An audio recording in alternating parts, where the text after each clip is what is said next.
조갑제 TV 시청자 여러분 안녕하십니까? 오늘은 좀 엉뚱한 이야기를 할까 합니다. 시사, 안보, 정치 이야기 말고 UFO 이야기를 하겠습니다. UFO는 Unidentified Flying Object, 미확인 비행 물체죠. 미확인 비행 물체. 옛날에는 저희들이 어릴 때는 비행접시라고 불렀습니다. 비행접시. 1950년대부터 영화에 자주 나왔던 소재입니다. UFO 이야기를 하겠습니다. 우주 이야기가 되겠는데, 우주의 창조는 빅뱅이라고 부르죠. 빅뱅은 지금으로부터 약 128억 년 전에 대폭발을 하면서 우주가 만들어졌다는 이야기입니다. 그러면 대폭발을 하기 전에는 뭐가 있었느냐? 그럼 무에서 유가 나왔던 것이냐? 뭐 하는 이런 쟁점이 있어요. 그러면 결국 우주가 창조되었다는 이 신학자들이 이야기가 맞는 것 아니냐 하는 이야기도 할 수가 있습니다. 이런 농담이 있습니다. 물리학자들이 우주의 비밀을 탐색하기 위해서 절벽을 기어 올라가듯이 연구를 하면서 절벽 위에 딱 도달했더니 거기에 신학자들이 앉아있더랍니다. 신학자들이 내가 뭐라고 했느냐고, 내가 우주는 창조되었다고 하지 않았냐. 결국 빅뱅이 우주 창조론이라는 이야기인데, 요사이는 유니버스가 아니고, 유니버스란 말은 하나밖에 없다는 뜻이죠. 멀티버스다. 이런 우주가 무수하게 더 존재한다 하는 이야기도 있고 막 그렇습니다. 이 우주에 대해서 너무 이야기를 하면은 무식이 들통날까 싶어서 이 정도로 하겠습니다. 다만 요새 여러분들은 이 내셔널 지오그래픽이나 뭐 BBC 프로를 통해서 우주에 대해서 많이 압니다. 여러분들이 아는 우주에 대한 지식은 아인슈타인이 한 100년 전에 알았던 지식보다 더 많습니다. 100년 전에 아인슈타인보다는 지금 우리가 더 우주에 대해서 많이 알고 있습니다. 아인슈타인은 우주의 비밀을 아주 깊게 들여다본 사람이죠. 그분이 만든 이 두 가지 학설, 특수 상대성 이론, 그리고 일반 상대성 이론, 이런 공식에서 우주는 팽창한다는 결론을 내는 사람들이 있었어요. 그러나 아인슈타인은 우주는 팽창하지 않는다고 봤다고 합니다. 그런데 결국 관측에서 우주는 팽창한다는 것이 증명이 되었는데, 그것은 아인슈타인의 이론을 가지고 연구를 하니까 그렇게 된 겁니다. 블랙홀도 아인슈타인의 이론을 가지고 연구를 하면은 블랙홀의 존재가 있다 하는 것이 증명이 됩니다. 이 UFO에 대해서는 워낙 많은 사람들의 목격담과 사진과 동영상이 있습니다. 그런데 지금부터 제가 설명드리려고 하는 이런 목격담은 아마 세계적으로도 매우 드물 겁니다. 즉 한국 공군의 팬텀 2대, 팬텀기는 거기에 2사람의 조종사가 탑니다. 그러니까 4사람 되겠죠. 4사람이 이 UFO를 발견해가지고 약 40분간 추적하고 또 한 몇백 미터까지 접근해가지고 선회를 하면서 목격한 이야기입니다. 그러니까 4사람이 이 조종사입니다. 뭐 아마추어가 아닙니다. 조종사가 밤에 40분간 추적을 하고 한 15분간은 근접 선회를 하면서 목격한 이야기입니다. 그러니까 목격자가 4사람이 있습니다. 다만 아쉽게도 사진을 찍지 않았어요. 밤이었습니다. 이 증언을 처음 한 분은 이승배 당시 공군 중령인데, 이분이 1989년 공군 대령으로 예편해가지고 산미기술산업운항부장으로 있던 무렵에 이 목격담을 발설하기 시작했습니다. 그것을 들은 필자가 당시에 월간조선 편집장으로 있었어요. 그러니까 1992년 2월호에 이분을 인터뷰를 해가지고 기사를 실었습니다. 벌써 27년이 되었군요. 이 잡지입니다. 1992년 한국 공군 팬텀 편대의 UFO 추적이라는 기사입니다. 여기 보면은 이분이 목격한 이 원반 모양의 스케치가 있습니다. 이게 바로 UFO의 모양이고, 가운데서 불꽃이 이렇게 튀어나왔다는 이야기입니다.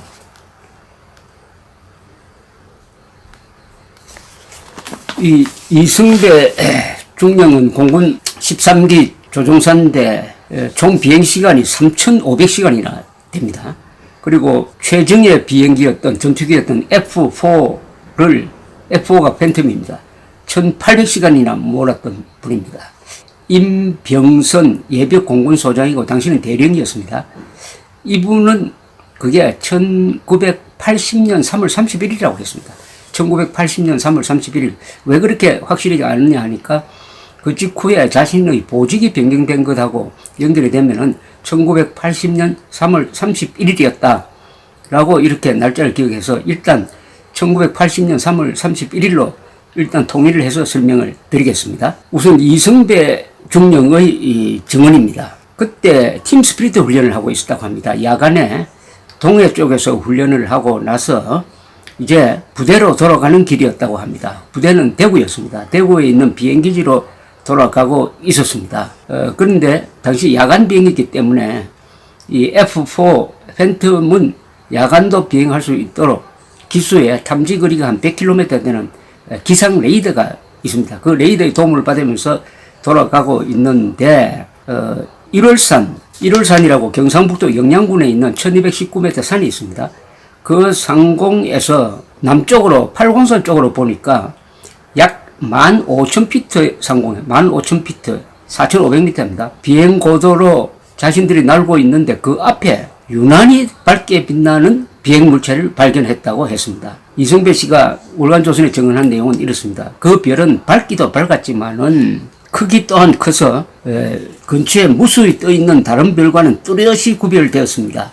뒷조종석에 앉은 조종사와 대화를 나누었는데 무슨 별이 저렇게 밝으냐, 금성이냐 뭐냐 하면서 이야기를 하는데 한 가지 이상한 게 그 별이 하늘 높이 있는 것이 아니라 비행기가 날고 있는 고도와 거의 비슷한 위치에 있다. 아, 저러면 저게 비행물체지 별이 아니구나 해서 그러면 확인을 해보자 해가지고 두 대가, 팬텀 두 대가, 하나는 임병선 대령, 하나는 이 이승배 중령이 모는 비행기가 접근했다는 겁니다. 근데 약 30마일 정도 접근해 보니까 그 물체가 순간적으로 영일만 쪽으로, 즉 포항 쪽으로 이동을 하더랍니다. 그런데 또 따라갔다고 합니다. 그래서 포항 쪽으로 이동을 하니까 이 비행물체가 고도를 높였다는 겁니다. 약 33,000피트까지 고도를 높였다고 합니다. 33,000피트면은 우리 여객기가 순항 고도입니다.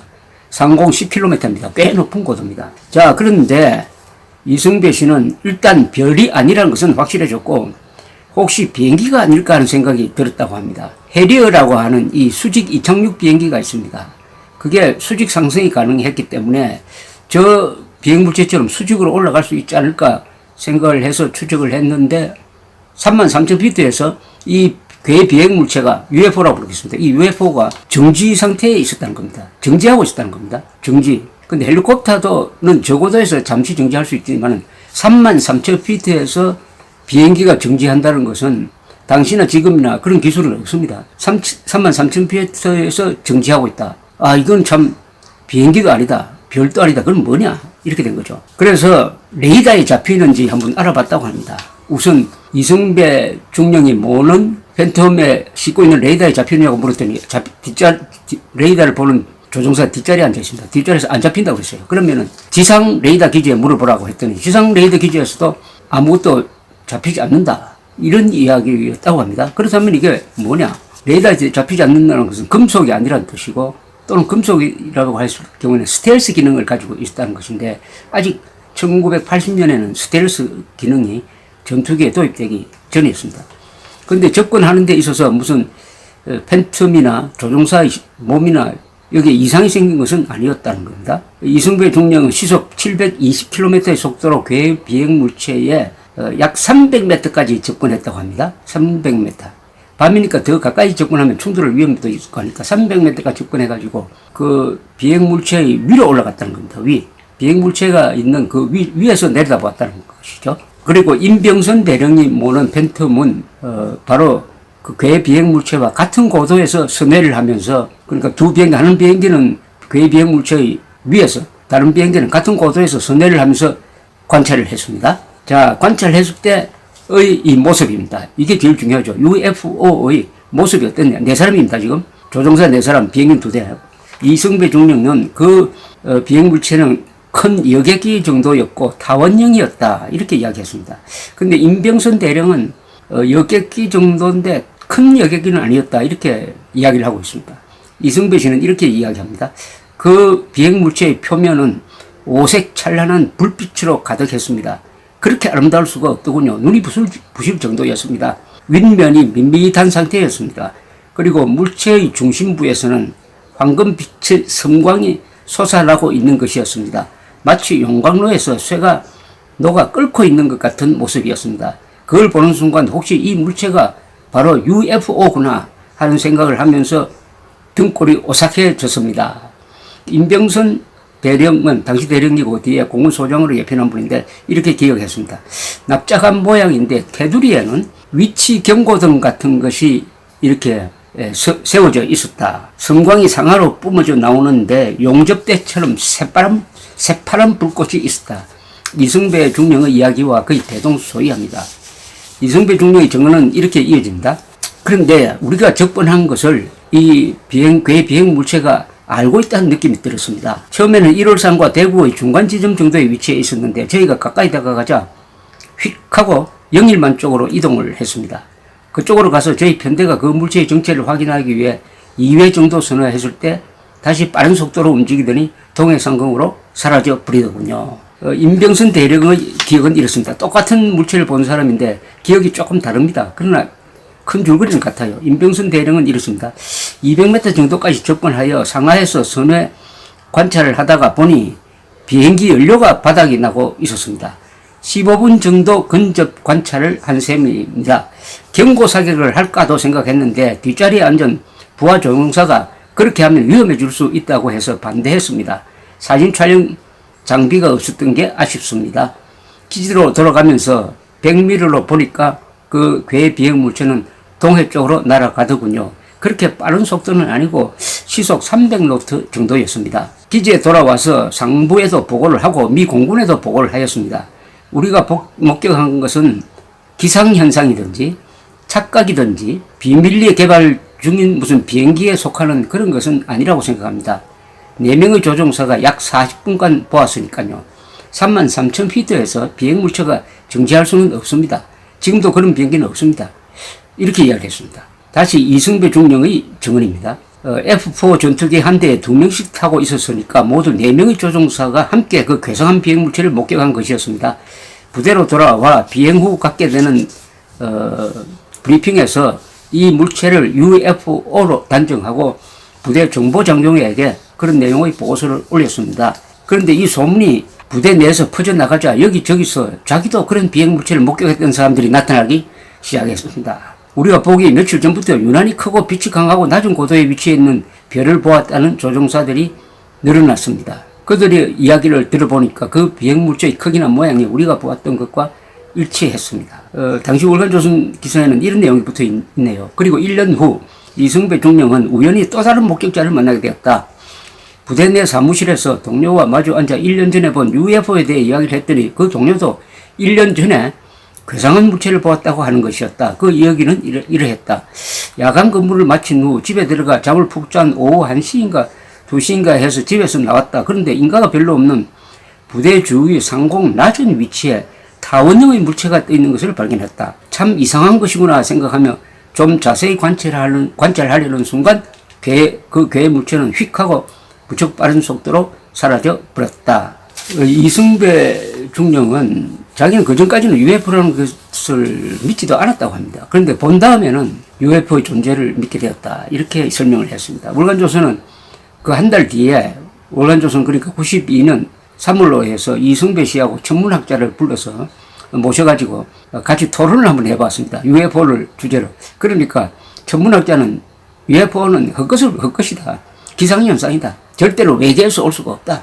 이런 주장을 해서 이 접점을 찾기 어려웠습니다. 이 태양계에는 사람이 살 수 있는 별이 없다는 것은 이미 밝혀져 있습니다. 지구 말고는. 그럼 태양계에서 가장 가까운 항성은 어디 있느냐 하면은 4.37광년, 그러니까 빛의 속도로 4년 한 5개월 정도 달리면은 거기에 켄타우루스 알파 A, 켄타우루스 알파 B라는 항성이 있어요. 이 항성에 고등동물이 살 수 있다는 조사는 없습니다. 가장 가까운 별도 빛의 속도로 4년 이상 달려야 되는 곳에 항성이 하나 있다 이겁니다.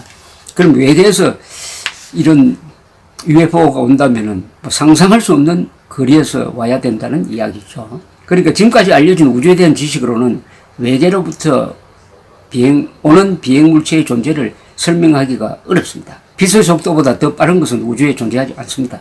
또 그러나 요새 우주 공간에 질러가는 길이 있다는 설이 나오고는 있습니다. 그렇다고 이 괴 비행 물체를 네 사람의 조종사가 40분간이나 추적해가지고 근접 관찰한 이 생생한 체험을 헛걸 보았다 해가지고 무시할 수가 없어요. 그렇다면 아직 해명되지 않는 어떤 광학적 현상이 있는 것인지 정말 외계에서 온 것인지 참 알 수가 없습니다. 그래서 UFO죠. 미식별 비행체, Unidentified Flying Object. 자, 그런데 임병선 대대장의 보고를 받은 미 공군 측은 보름 뒤에 답장을 보냈다고 합니다. 답장 내용이 뭐냐? 그런 유사한 보고를 받아 놓은 게 500건이나 된다. 이렇게 답신이 왔다고 합니다. 그러나 저도 UFO에 대해서 관심이 많아서 자료를 보는데 이 한국 공군 팬텀 조종사 4사람이 다 같이 보고 같이 증언을 하고 40분간이나 추적하고 한 15분간은 근접 한 300m, 200m까지 접근해가지고 내려다본 이런 생생한 체험은 없는 것으로 보입니다. 감사합니다.